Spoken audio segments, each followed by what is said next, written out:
Hello, listeners. Before you listen to this episode with Brandon Oldham, which we recorded over 3 weeks ago, many things have happened in our world. And while we covered many topics that are even more relevant today, the light tone may not reflect our current environment. But the humor is something we could all use today. I hope you enjoy this look back at the world that was 3 weeks ago. For George Floyd, for Breonna Taylor, for Sean Reed, for Ahmaud Arbery, for Terrence Crutcher, and all the others who were killed because of the color of their skin, the people they loved, or the God they prayed to. A moment of silence, and then a lifetime of action.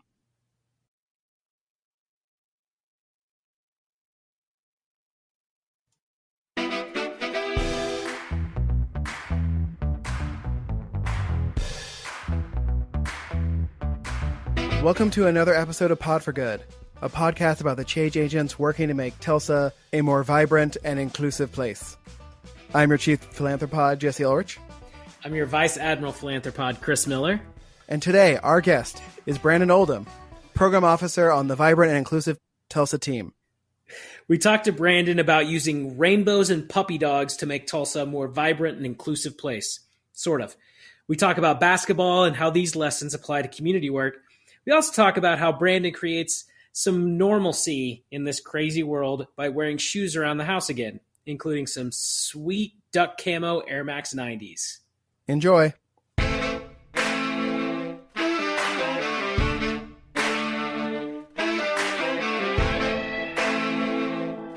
We are very excited to have Brandon Oldham, program officer of the George Kaiser Family Foundation, on the podcast today. Hey, Brandon, how you doing? Good. How are you? Doing all right. Enjoying the nice weather for once. So during the weirds, the coronavirus pandemic, the first question we've been asking our guests are, how you doing with this? What do you mean by this? Like the fact we are living through a pandemic, our lives have changed, like how we work has changed, how we interact with people has changed, how you're dealing with the sort of lack of input, lack of engagement with other people, and having to do a lot of things via your webcam on your laptop.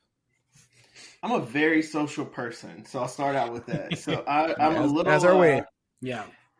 I was going a little stir crazy initially. Found a little bit of a rhythm, and then that rhythm just got annoying. I'm navigating, but really, what really helped me, I got to the point where I just kind of accepted like the world that I had become accustomed of, and the ways in which I was functioning in that world. Like that's no longer coming back.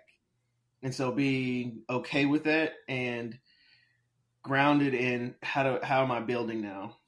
And one of the first things I did in order to be prepared to build is I started wearing shoes again because I really like shoes. And so I was just around the house, walking around in slippers, socks. So I started wearing my sneakers again. I do see a lot of shoe boxes behind you. For our listeners who will not see that, I believe you are a fan of shoes and have quite a few, it looks like. I am a fan of the art of the sneaker. That is very true. There really needs to be a parody Trump book called The Art of the Sneaker. Anyway. So you're trying to build new routines. Yeah. This. So started getting up. I used to kind of pop up because it was so new. I would just pop up, brush my teeth, wash my face a little bit, and pull out my laptop, jump on the phone, get right to work, if you will. It was about 2 weeks in, and I was just like, all right, we gotta put some barriers up. I started getting up and just taking about 90 minutes to 2 hours, whereas, hey, I don't have any children. Me and my wife, she does not like to get up early, so I would just get up and have some time to myself to think, to read, to go outside, all those things, and then just made those things kind of ritual. So opening up the blinds every morning, making coffee every morning. I don't drink coffee every morning, but I know, wife loves coffee, so I'll make coffee so she has it when she gets up. All those little things that give me a sense of like home is okay. Now you can turn to the office. And so then I decided I needed that physical separation. Like I longed for it. I didn't realize how much I appreciated it until it was gone, the physical separation of work and home. And so what I started doing was either working on my front porch when the weather was nice, working in my dining room at times just because it's a funny background. It's animals chewing bubblegum. Or came in here into what we jokingly call the sneaker room. Nice.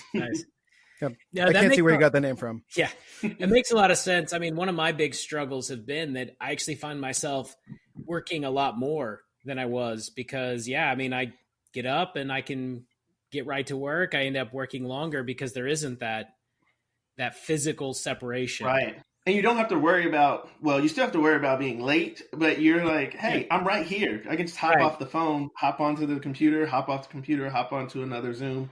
And before you've done way too much, scheduled yourself way too thin, and forgotten that the refrigerator's about 10 steps away and you didn't go see it all day. Well, I unfortunately haven't had too much of that problem. I've been having I end up bringing a couple snacks over to my workstation, which has caused a whole different problem. Yeah, the Corona 15, I'm calling it. I mean, I already had that problem because I've been working from home since, I guess, October when my company technically started. And before all this, I was able to like go have a coffee meeting with somebody, and do something, break up the day in some way. And now, yeah, it's like when do I get up? How long after I get up do I start working? How late into the evening? Amazingly, I've been working less in the evenings than I used to. Nice. And maybe because I'm not leaving the house so much, I'm getting more work done during the day. I don't know. The work never ends for someone who's trying to start their own business. So, yeah. Well, it's also I've seen a couple of things online, like, hey, you got to come out of this with a new skill, new business, kind of all those things. And I was like, yeah, what I want to come out of this is a new sense of Zen. I want to come out of this with a new sense of balance. And I don't knock anybody who that is their continued hustle. That's their continued grind. That's their coping mechanism, if you will. But that's just not mine. And so I've been really leaning into what that means. I'll do a couple of stretches every now and again. I like to run with a group of friends of mine, like, of course, social distanced. And I always come up in the very back of the group because I'm the slowest. I just have to throw that out there as well. But yeah, that's just not what my routine is, and that's not how I'm coping. And then the other side I think about with that is, in terms of what you were saying there, Jesse, grind never stops, jumping on and keeping going. I think that's something that we've got to rethink. That grind that we might have been working on is for the world that we knew before, and that's not how things look now. Mm-hmm. Well, and where I work, they've started telling people, it's like, hey, take some vacation. We know you can't go anywhere, but people aren't taking their vacation. So from one standpoint, yeah, companies are worried that half their workforce is going to disappear the second half of the year, right? And that's hard to deal with from a productivity.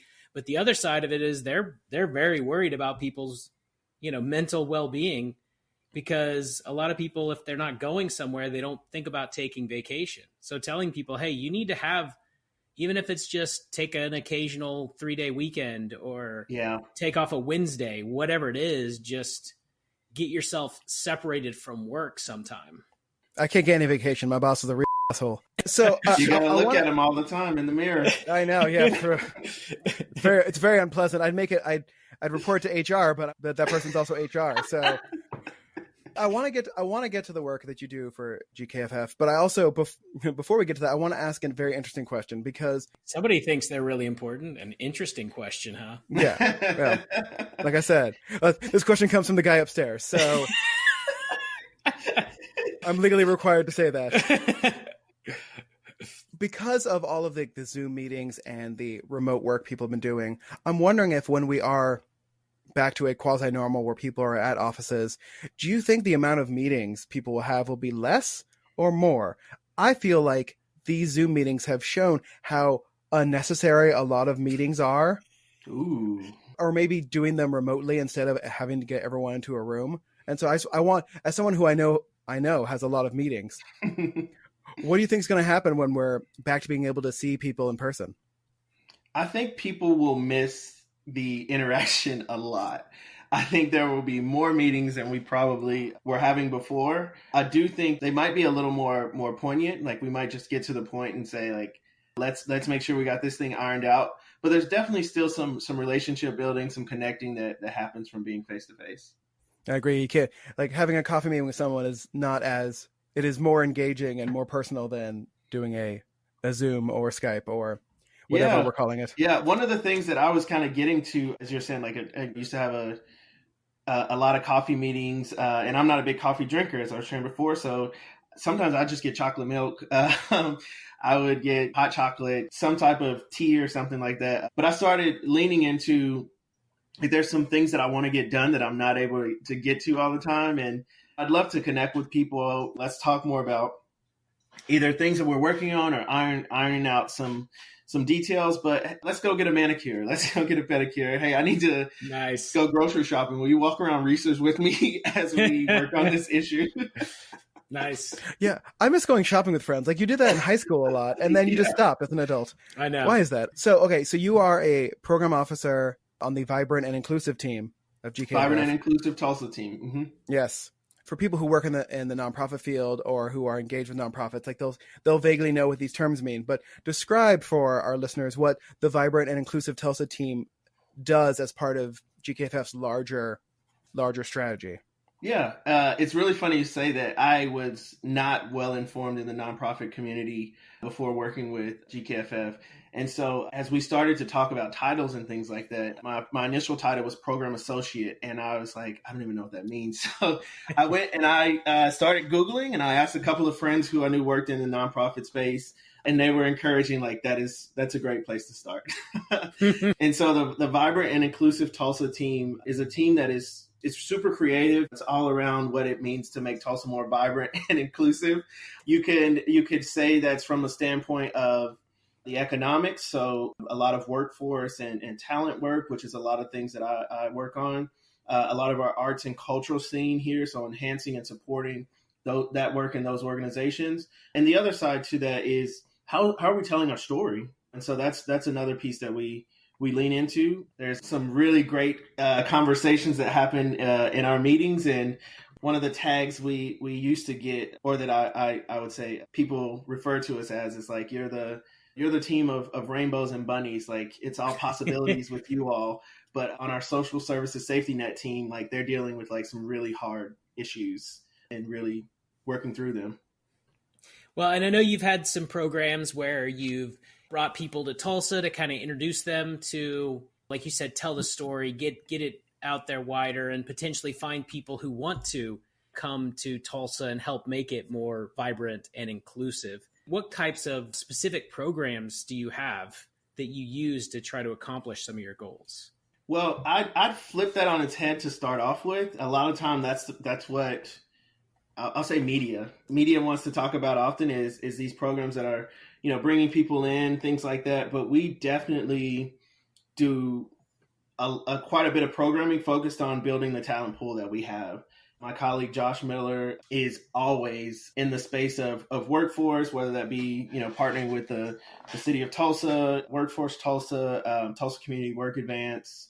He's doing that work on a daily basis. And so I truly think that's a testament to our commitment to making sure that Tulsans are having opportunities and building opportunities for themselves through entrepreneurship as well, whether that be through 36 Degrees North, which, of course, like, we're a partner in with many other stakeholders, both philanthropic, public, and private. And then the other piece to that is some of our, I won't say it goes unhighlighted, but really the work that we do with our K-12 school systems. Ben Stewart, Suzanne Schreiber, Annie Van Hanken, just day in and day out, just, true gladiators in terms of making sure that Tulsans have opportunities within that K-12 system to be set up for success. And it's not all golden and rainbows and bunnies, but it has some great outcomes attached to it. And other ways is we have to build the base of talent that we need here, but we also want to be making sure that some of those subject matter experts or even those higher level recruits that we need to get in, like, we have the opportunity to do that too. So it's always a both and strategy. Do you all internally call your team VIT for short? No, I always just say, we always just say VIT. VIT, no matter what. Yeah, you never say VIT. It's always VIT. Yeah, what about Vib Inc.? Vib Inc. Well, the thing that I always push for is I think about the team analogies. Like, hey, there's no I in team, but there's an I in VIT. And so I want to make sure that my programs are more things like that.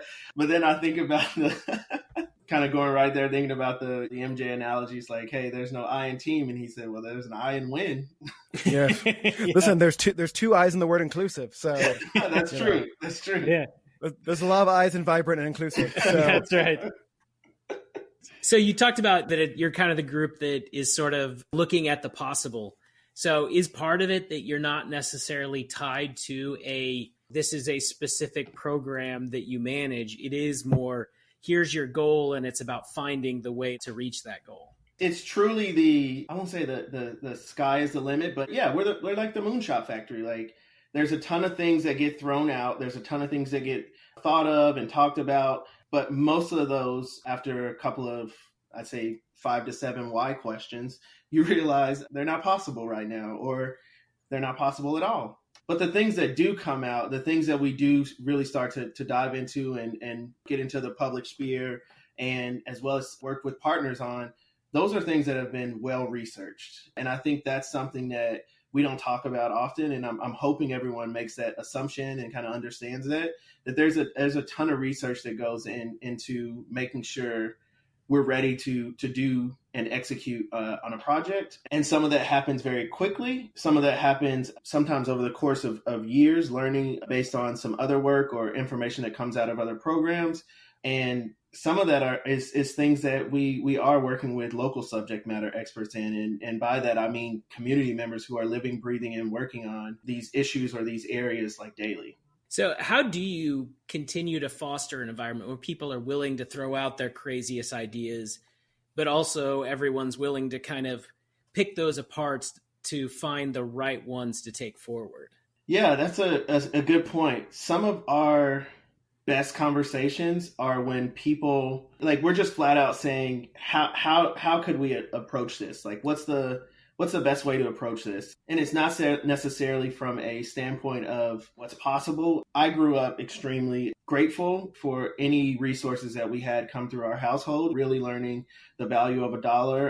And my parents did a phenomenal job of raising us within that context. And so for me, one thing was difficult for me to get over the sense of if we can make it sustainable and the financial model work, then this could work. And so finance is not being the initial hurdle. Like, that was a big thing for me to get over. And I say it as if I'm completely over it. I'm still sometimes working on these programs. So for example, Summer Tulsa, like as we're working on that one and really building it out, it's one that I immediately thought of, like, this is going to be expensive.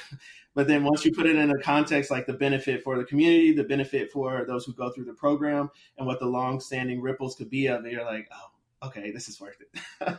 And the other thing I would add is I've been in some conversations where some brilliant minds have thrown out the wildest, I won't call them dumb, but just like some pretty non-possible ideas that wouldn't fly. And that originally, you sit in that and you think like, man, I don't want to make that same mistake. But you realize that's what gets people thinking. And so the team does a great job of keeping that energy going, sometimes riffing off of one another, making fun of ideas and thoughts. And some of it reminds me of my friend group growing up, because you knew you were really good friends with somebody as soon as they started making fun of you. Yeah, no, I think that's great, because it does seem like sometimes the best ideas come from somebody riffing off a terrible idea. And this leads us to my question, which is, for an organization that does so many different programs, projects, collaborations with other organizations, if something doesn't work the way you expect it to, instead of looking at it as failure, looking at it as learning, or looking at it as, no, well, that didn't work, we have to try something completely different now. Because I feel like sometimes people don't, when something doesn't work, they're like, well, that didn't work, and no way we did it could have worked, so now we're going to do something completely different. Yeah, one of the first conversations that I was in with George, and he does not like to be called Mr. Kaiser, so with George, he flat out named it to the group like, hey, we want to be very agile in our approaches. And so if we're doing something and it's working, let's continue to put the resources to it. And if we're doing something and it's not working, let's make adjustments, but let's also realize that this might be something that we need to cut. And so it is a process of continuously pruning and continuously improving. But the other side to that is I've had the luxury of working with Mayor Bynum as he was coming into office as well, and through his initial years in office. And that was one of the things that he was really hammering in on every single staff meeting. And so I'd say things like that were kind of ingrained, and that's some of the continued thinking that we have is, if it works, we're going to make sure to double down on it and continue to improve on it, even if it's working. But if it's not working, we're going to slowly pull the resources and figure out a way to better achieve the outcomes. Well, I was just going to say, as somebody who sort of indirectly works for him in the private sector, he takes a similar approach to the business side as well. Chris is, I can't remember, are you a senior vice president yet or just a vice president? Senior vice president. Senior vice president. There's only like 700 of us that work for I know, yeah. Does that mean you graduated? Are you like 2020 senior? Yeah. So GKFF has a lot of money. They could try they themselves can try an idea. If it doesn't work, they're like, well, it didn't work. Let's learn from it. Let's try something else. But GKFF is also a funding organization. And so does that same strategy go to the organizations that GKFF gives money to? Because as a former nonprofit person, I remember one of the biggest concerns was, if this fails, how are we going to get money to try something else next time, right? Like, how do you go back to the funders and be like, well, it didn't work, but we learned a lot. It had to be the funders who also sort of agreed with the strategy that the best way to work on a problem is to experiment, try new ideas, learn from those ideas, and then try again. Yeah, I would say, what's the best way to start this? I would say, yes. There's this notion of, we're always and constantly building relationships because people know much more about certain things than, I would say, people have forgotten more about certain topics than I'll ever know in my lifetime. And so you want to make sure you're proximate to the issues. You want to make sure you're listening to what people are saying and how they're approaching. But the other side to that is, as we're maneuvering and the information is coming out and we're continuously learning, there's definitely pivots to be made. And there is GKFF, I would say, is one of those organizations. We're talking and learning together. Like we're in the car with you. We don't want to just give you a tank of gas and say, hey, good job. Hope you guys make it to the other end. Like we hop in that car together. And so if we ever run out of gas, we're gonna all be pushing together too. All right. Well, I mean, soon we're all gonna be driving Tesla, so it won't matter. Speaking of Tesla, since their contingent is here today, and Tesla's here in town. They're here doing a drive-through. Yeah, I know it's been very very low key, the media about it. It's not like somebody slapped a new face onto a giant statue or anything. Because desperation's always very attractive. But it feels like at this point it's almost a cost of doing business for municipalities. But all that just to get to the point of, since you have worked both for municipal government as well as GKFF, I'm curious how those different organizations approach when trying to bring in somebody who might be able to create jobs. And then from the reverse, I know you've talked about that your focus is a lot on developing the workforce. So how do those two organizations sort of approach this type of situation? So for something like I'll use the kind of Amazon approach in which Mayor Byram convened a team to work on. Typically when these, larger employers or large scale businesses are looking at different sites around town or around the country, usually they don't put out a, hey, we're looking at you. It's more very private. It's very like shrouded in non-disclosure agreements. And so makes you think everybody's partying with Beyonce because you're just signing non-disclosures. You can't talk about it. But with the Amazon one, it was really public. And it was one of the first times that everybody got to be in the room for everything, understanding all of the information all at once. And to me, what I took from listening in and helping out with many of those committees was that everybody was leading with their care and their love for the community. They were leading with, I want to make sure that Tulsa is better for future generations. And they were leading with, what are we willing to give of ourselves to make sure this is the best foot forward for Tulsa? And I would say both organizations lead with that. And specifically, knowing what your limitations are. I thought it was so brave and so courageous sitting in the education committee conversations where members from the city of Tulsa and the municipality were just flat out telling our tech partners, our vocational partners, our higher ed partners, as well as the K-12 partners, like, hey, what's the best way we need to do this? Where are we really going? And the same for going into our culture committee and talking about the culture of the city and the livability and whatnot. It's truly interesting to see so many people learning about different facets of Tulsa that they fancy and frequent, but also being able to leave that table now knowing this is a person that I met here, but this is also a side of town that I want to go and learn some more about because I didn't get the chance to experience it the way in which this person does all the time. Being on the VIT team, the VIT team, I imagine a lot of discussion happens around the fact that Tulsa itself, I would say both economically and socially, there's a dividing line between, I would say, the middle class white people of South Tulsa and then everybody else. Right? And like you talk to people who grew up here. So Chris and I both grew up in Broken Arrow, right? Go BA. Yes, very When I was white. in high school, we played Broken Arrow, and my initials are BO, and the crowd redid the Broken Arrow song and said, "Go BO, go BO." Nice. This was one of the funniest things I'd ever experienced. We lost that game, by the way. Just throwing it out there. Oh, I don't like to harp on bad things all the time, but Tulsa has some issues. Like I'm on a couple of John Hope Franklin committees. One, the symposium that's now going to be virtual, and on their Race Massacre Education Committee. Mm-hmm. And it's one of the things where, for all of the great energy and vibrancy that Tulsa has, it also has a lot of issues it collectively decides to either not talk about or to not concern themselves with when it's important. And I'm wondering how the VIT team, like when we're talking about vibrancy and inclusiveness, how are we talking about being inclusive, which especially early on actually means like weighing the numbers to have more of one group than another to sort of rebalance the earlier scenario. There's really no good way to ask this question, but like I think I get you. So one of the first things I would add to that is we are the VIT, right?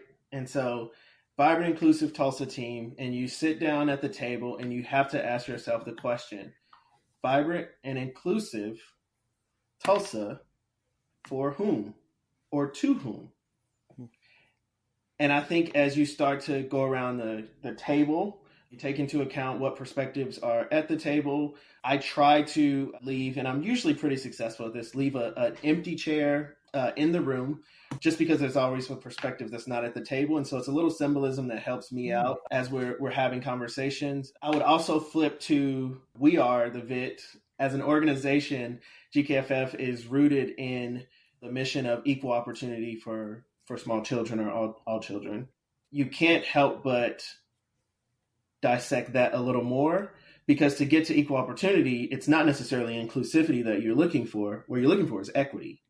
And so how are we building equity within what we're doing? And that's the piece continues to be at the forefront when you talk about like those differences of experiences and whatnot. We have people on our team who live almost in Bixby. I won't say any names. We have people who live almost in Bixby. We have people who live Jinx. We have people who live Midtown. We have people who live North. I don't think we have anyone who lives in Owasso. No offense to Owasso. Owasso. Yeah. I don't think we have anyone who lives in Owasso. However, with all of those perspectives, the people at the table have to know there's a perspective that's not here, right? And you have to be listening for, and we can't say we know what's best or we know what's everything that's happening here. So you have to continue to think about what's the equitable thing here and how can we do that? And I'll be the first to say sometimes we do a phenomenal job of that, and sometimes we have an idea that we think is going to lead to that, and you find out that it's not doing that the way in which you thought, and so that's where those adjustments come in. Is there a reason why it's not called the Vibrant and Equitable Tulsa team? Well, because then you're just a vet. Yeah, all right, that's true. Fair point. And I'm not that good at fixing animals. Abbreviations are important. All of us have been through some version of Leadership Tulsa programs. Yeah. Right. So one of the things that I really enjoyed about the classes is getting to physically experience different areas of Tulsa, especially even someone who's grown up here and is relatively well-traveled in Tulsa for a resident, still got to see and experience things that I otherwise haven't. And it's one of those things that I wish there was a way to give everyone in Tulsa so they can see East Tulsa, North Tulsa, even South Tulsa, see them in a way that that it's not the way they think it is, that it's not the way the media shows it, because there's so much vibrancy in every area of Tulsa. I miss going places. I'm probably in the weirdest leadership Tulsa class they've ever done. I know you're going right now, right? Wait, are you guys doing everything virtually? Yeah, I mean, so far. Nice. Well, I was in Leadership Oklahoma, and imagine going around the state of Oklahoma, and from the comfort of your sneaker room. It's not the same. Yeah, definitely not the same. I can imagine. Yeah. It's like, it's a little blurry. Can you move that camera back a little bit? Yeah. I mean, hopefully the one good thing that comes out of the pandemic is the idea that we need better webcam and internet technology. Yeah, that's been one of the interesting discussions when everyone was like, oh, schools can just go online without thinking about all of the people who don't have internet. And Jesse, you've said this before, but hey, you know what? Maybe internet is more like a utility than it is a luxury if we're expecting people to have it to be able to work and go to school. Or even order groceries. Yeah, or be able to eat, whatever. Yeah. I mean, if I'm going, I'm already paying $95 to the city for water and trash. I'd happily give the city another $90 and not give that $90 to Cox. So get on it, Tulsa. Even though I can't remember if Oklahoma is one of the states that has one of those laws where it's illegal to build their own ISPs. I'll have to look at that. But yeah, I'm not sure. Yeah. Those laws really upset me, but we're not going to talk about that now. Yeah, that's a hobby horse for another podcast.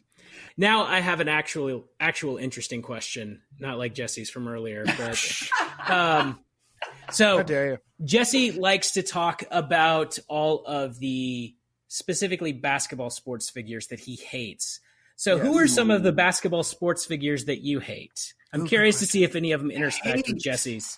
Yeah. Or it's such a strong word. Dislike sports hate, not real life hate. Okay, sports hate. I know we're not that far away from it, and this is going to get me into a little bit of trouble with friends and even family. Growing up, this organization, so I'm talking about an organization. This organization was winning Super Bowls in the 90s. And I couldn't get behind them. I just couldn't. It's the Dallas Cowboys. I just could not get behind the Dallas Cowboys. I was such a big Denver Broncos fan with John Elway, and then fast forward when Peyton came to hang out with us for a little bit. So it's the Cowboys. Jerry's a good guy, maybe, but I really appreciated Jerry World. Went down there to watch OU play a couple of times, and it's phenomenal. It's nice. Listen, you don't have to justify Dallas Cowboys hate to us. Yeah. As two people who grew up in Oklahoma, also not Dallas Cowboys fans, even if you don't mind them eventually because of being surrounded by Cowboys fans, you grow to dislike them. Yeah, growing up here, it felt like you had two choices. You could either be a Cowboys fan or a Chiefs fan, and I was just just because they're close, I'm like, I don't get it. Yeah, that was it. I also had the hardest pivot whenever we got the Thunder because I was such a big Lakers fan, and I just remember one of my good friends, and he said, "I just want you to be a better fan." And I was like, all right, I got to do better. I got to take this serious. So he got me a couple of T-shirts. Yeah, again, I always said if Oklahoma ever got a professional sports team, I would support them because I'd be happy that Oklahoma got a sports team. And luckily for me, as a lifelong Knicks fan, one, it wasn't going to matter because the Knicks are terrible, and two, the Thunder were going to be in the West, so it wouldn't be like I'd have any conflicting games that often. And it's still orange and blue for you. Yeah, it's true. Yeah, I didn't have to change my color scheme. It all worked out. I'm also a New York Giants fan, so blue teams. I'm in the Michigan-Ohio State thing, I root for Michigan. I discovered this as an adult. I'm like, I like blue teams. Okay. I think I like red teams. Yeah. Yeah. If only OU had a blue jersey, it'd be perfect. But... yeah, alternate blue. Yeah, alternate blue. Yeah. Jesse hates Reggie Miller. He hates Reggie Miller. I hate Reggie Miller. I would say actually hate. Yeah, that's like real life. Actually hate him as a person. Yes. Yeah. Reggie is so clutch. Like, how do you hate that clutch? Because the line of that clutch was against the Knicks. That's why. I really think of the choking. Listen, it was a great time to be a sports fan. God. He literally pushed a Knicks player down on the ground. I'm still mad about it. Well, as Michael Jordan explained in The Last Dance, I didn't push off Byron Russell. He was going in that direction. I just ushered him. Yeah. Like, at least with Michael Jordan, like, I appreciated and understood his amazingness and was awed by him on multitude of occasions. Like, I wasn't even at a level where you could hate such a person, right? Yeah. But Reggie Miller and his stupid way of shooting the ball and his ugly face, not a fan. Yeah. So speaking of another basketball question, what are your thoughts as of when they were still playing it, your feelings towards NBA basketball versus college basketball? Oh, that's such a good question. I love watching I'm a fan enough of the game to understand what it means to play it professionally. And I don't say that as a diss to people who might not understand the nuances of basketball, the business of basketball and whatnot. I just understand what it means to have that as your profession. And so I give that respect to the players in the NBA. But there's a level of hunger that comes at the collegiate level, as well as a level of purity that's at the high school level. And I enjoy those separately. But there's nothing like March Madness, like absolutely nothing like March Madness. Just as you're saying, you could have a player who just has a game out of this world, and that'll probably be the highlight of their basketball careers. And then the same for I like to call it post All-Star game basketball. Like, that's when the season really starts to me. Mm-hmm. So to have the season stripped away after a couple of weeks. So what are your thoughts about the possibility of them trying to finish this last season with some sort of shortened playoff versus sort of just scrapping it and say, hey, we'll pick it up next season? I think of it as a guy who's holding on to a hairline that's falling apart. You got to let it go. Shave that head. We can't. This season's done for. It's not coming back. Yeah. This is one that we just go ahead and say, you had the best record in the West, you had the best record in the East, and that's it. There's no trophy this year unless they want to give it to me. There you go. They can be the Montreal Expos of the NBA.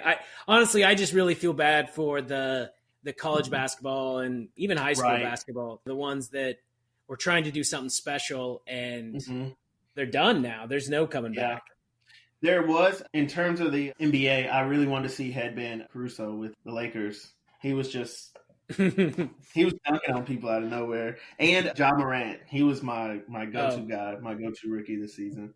Now everyone's in discussions about what to do about football in the fall, and like some colleges have already said they're not going to have football, so like those teams are out. And I'm just like, this is gonna, because people, Americans, we are antsy to get back out there, but a lot of us are also realizing, I understand that I'm antsy, but I'm not going to go out there because that's bad. And the other people who are not thinking that way. I do wonder how many protesters are honestly just extroverts that are tired of being at home. I mean, maybe. Yeah. I mean, I'll push this to you guys now on just the whole idea of the protesters, what that looks like, what that means. Like, come on, you gotta, I just want to hear it from you guys. Jesse, do you want to go first? Oh, Lord. Please. I mean, okay. Like, here's my problem. We are not asking that much of people right now, right? Like, for the people who are protesting, these are not people who are angry because they want to go back to work. They are angry because they can't go out to a restaurant or a movie or a bar. Like, we are putting people in danger to try to reopen the economy early so that people much richer than us can go back to getting profits again. And I'm not okay with that. I had to, and I'll probably edit this part out, but I had to go. I finally got to visit with my mom, who's in a nursing home today, because the nursing home built a sort of outdoor plexiglass facility for us to stand on two sides of. And they, amazingly, the nursing home hasn't had any COVID-19, no coronavirus, which is great. But every time I see someone not wearing a mask, I want to go up and slap them in the face and be like, what if you couldn't see your mother? And all I asked of a stranger was you wear a mask outside for a couple of weeks. Is that too much to ask?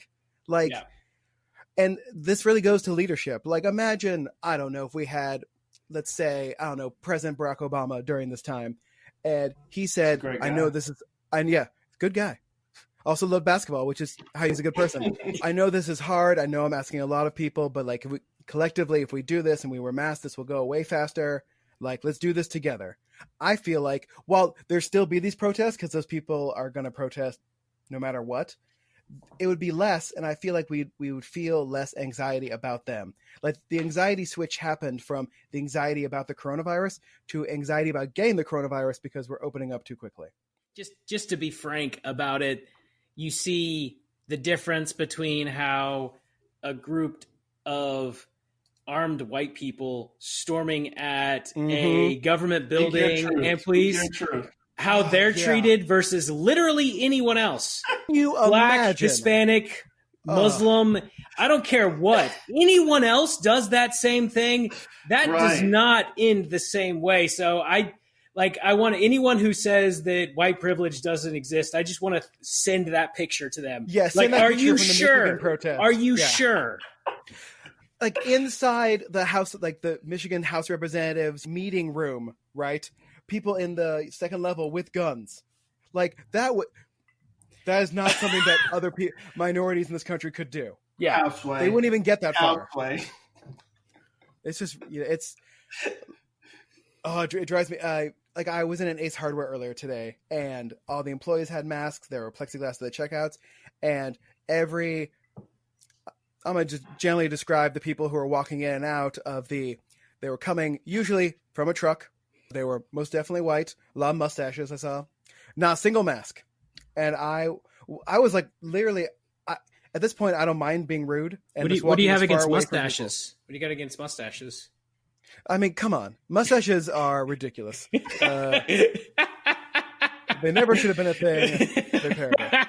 No one looks good. No one looks good with just a mustache. I don't know about that. I'm thinking about shaving off my quarantine beard and going just mustache. Every time I grow a beard and I shave it off, I always leave the mustache for last just to double check. I'm like, no, it still looks terrible. I think Brandon looks great with his mustache. I don't think I could keep. Yeah, I don't think I could do just the mustache. But David Peebles, I don't know if you guys know David. David Peebles, he gives a good stash, as well as Reed Spears is trying one for quarantine, and he has a pretty good mustache too. I mean, I should say, like, there's obviously some people out there where a mustache would work. Tom Selleck. Generally, though. Selleck. I mean, come on. Yeah. Could you even imagine Tom Selleck without? That's true. Nope.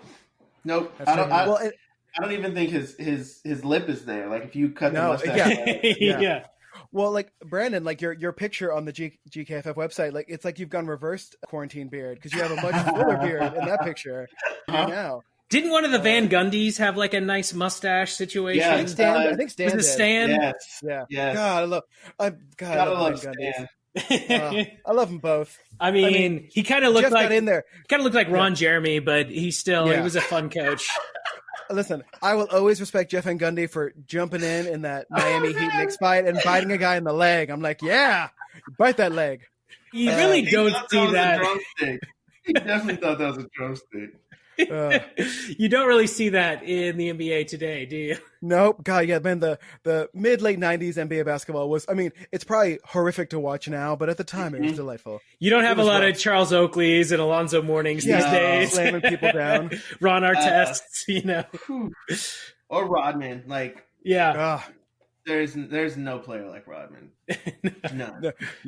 There's not even a person. At the time, I was just like, there's not a person like Rodman. Yeah, that's true. I'm like, can you imagine someone now being like, "Listen, I'm just gonna rebound. That's all I'm ever gonna do. I'm gonna have a triple double with no points." Yeah. Or flat out telling your coach, like, "Hey, I need to go to Vegas." Yeah. Or hey, we're in the finals, and I'm gonna skip practice and go perform at WWE. Yeah. But the thing is, he performed. Like that's the thing. Yeah. Like the performance was there.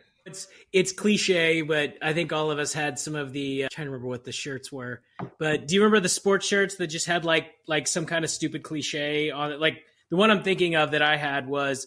It said you miss 100% of the shots you don't take. Mm-hmm. Yeah. And so it's obviously kind of a cliche at this point, but it really is true. You can you can miss some shots. Jesse was talking about programs that fail and stuff like that. If you let that stop you, right, you may miss that big game winner that really does not just move the needle, but has a seismic shift. There's one. My high school coach put it on. We put it on our playoff shirts, and it said, "Act like you've been here before." And I was just like, whatever. Like as a kid, I'm like, "Yep, act like you've been here before." Okay, whatever that means. But it's one of those things that really stuck with me because you think about as you progress, like you make goals, you meet goals, you set new goals, right? And as you start to achieve and ascend in whatever your performance metrics are, at some point you have to believe, like be audacious enough to believe like I was going to achieve this. Like this, there's no way this wasn't going to happen. And so as that success is happening, like how do you stay calm? Like how do you make sure you're acting like you believe this the entire time so that you can continue to build and not stop? And that's where when people talk about, we talk about GKFF and resources do great, right? Like resources are something that we need. However, there's a certain level of commitment. There's a certain level of drive. There's also a certain level of humility that has to go into play because people don't care how much money you have or how much you spend until they know how much you care. And so how do we use that as the driving force? Yeah, I think that's a great point because as important as being able to bounce back from failure is to be able to grow from success, not rest on your laurels. Like you said, act like you've been there before. So when you do have something successful, you don't become complacent, right? Mm-hmm. That you find either that next thing or you make that successful thing even better. When Brandon is done making Tulsa a more vibrant and inclusive place, he'll know to have other goals. Yeah. Chris, do you wanna take us into our closing thing? Since sure. The way I do it always takes 5 minutes longer than it should. Sure. So we usually just kind of close with two things. The first is there anything, either upcoming programs or events that you'd like to plug, or even if there's just anything about your group or GKFF in general that you wish the public knew more about? Give us those VIT deets. I was going to say again, there's an I in VIT. And so one of the programs that I am working on with partners, of course, it's like GKFF, City of Tulsa, Typros, Chamber, is Summer Tulsa. And so many internships have been completely obliterated due to the economic downturn. And internships are extremely important to, one, introducing folks to your city, making sure that the talent that is there has an opportunity to engage and grow. And so we launched Summer Tulsa. It's an internship program where students will be put in consulting groups and work on issues throughout the city. And then the evenings, there's what we call the night series. And so it's in partnership with Typros and what they do with Intern in Tulsa to make sure that people with the opportunity to have a little bit of backstage access to some cool things happening in Tulsa. That's cool. How do people connect with that? www.summertulsa.com. Applications for this group are due on the 22nd of this month. So 22nd May. Probably after this. Yeah, that'll probably be after this episode is released, but no worries. We'll give people no worries. Mm-hmm. Also, I feel like you should call the night program Summer Tulsa Nights.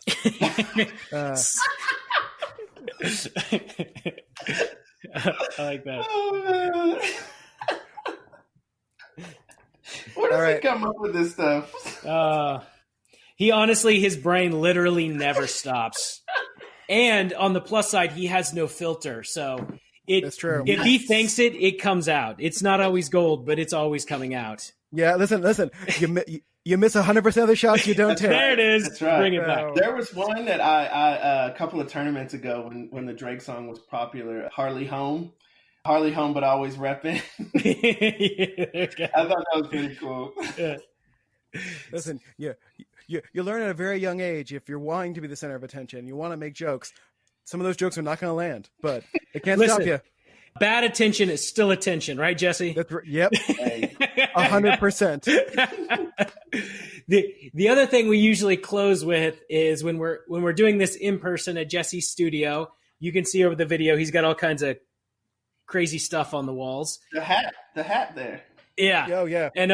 So I think, though, this is a great opportunity because you've got so many, you are a sneaker collector. I feel like instead of talking about some crazy stuff Jesse has, I feel like you should tell us about your either favorite or coolest set of sneakers that you've collected. Yes. Oh, man. Yeah. What's your favorite? I know it's like choosing your favorite child, but... Well, I'll do it this way. I'll tell you what my favorite is now, right? Okay. So my favorite, I can look at the box. Yep. It is the duck camo and infrared Air Max 90s. I wasn't a big Air Max 90 fan originally, but a shout out to Vanita Cooper with Silhouette. We were having a conversation about some upcoming releases, and I was like, no, I'm not feeling those too much. And as I tried a pair on, I was like, I've been missing out. And so actually Jeff Stavin did our best, but we did not score. We were very interested in getting the duck camo and Volt green Air Max 90s, but I still got my eyes out there, so hopefully the prices will drop a little bit. We'll be able to grab those up. He's a big duck hunter, so he loves the duck camo. I just like it because I think it's fashionable. Never hunted a duck in my life. Yeah. Hopefully between now and when this episode comes out, I can get Brand to take a picture of those shoes so that we can attach it to the episode. So see these amazing, these amazing shoes. And do actually have one friend who would probably know what you were just talking about. Yeah, well, he would know all those words. Yeah, I knew Air Max 90s. Ducks. So the other one that got me really excited is the defining moments package, black and gold Jordan 6s. They were just re-released, and the sneaker gods blessed me to, my order went through, I'll say that much. We were having like a tornadic storm one night here, and the UPS man just rang the doorbell, and I was like, what is that? And I go to the door, and there's just this shipping box there, of course, and I open it, and it's just like, That's awesome. So it was raining and storming, and we're watching the TV, tracking the news, and we're thinking like, we should prepare just in case we have to take shelter. And the first thing I do is put on my defining moment Jordan 6s so that I can be in the tornado shelter with these shoes on.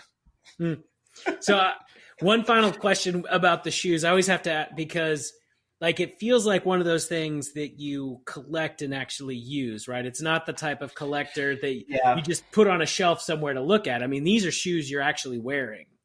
Yeah, I am in the school of wear your shoes. So we have quite a bit of collectors who like they have a lot of shoes that are on ice or DS dead stock. That's not me. I have about probably I say 2 pairs that are dead stock, and that's not because I'm not intentionally doing that. I just haven't worn them yet. But I am in the school of wear your shoes. I've got a lot of things in this room I can't wear. But I do have a lot of t-shirts. I guess I'm a t-shirt collector. There you go. You can wear the hat though. You can wear the hat. Yeah, that hat.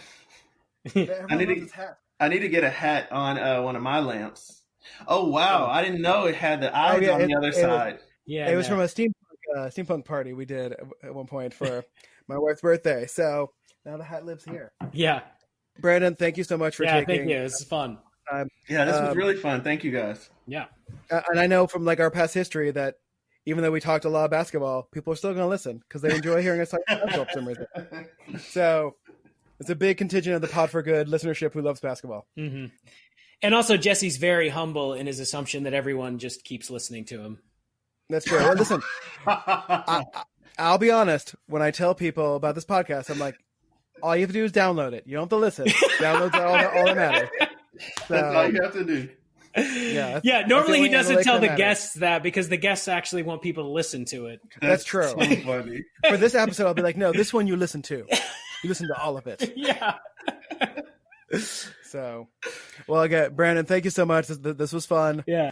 All 3 of us extroverts are going to feel better for the rest of the night, maybe into tomorrow, because we got to joke around and talk about fun stuff. So, thank you so much, and go walk around your house with those camouflage shoes on. There you go.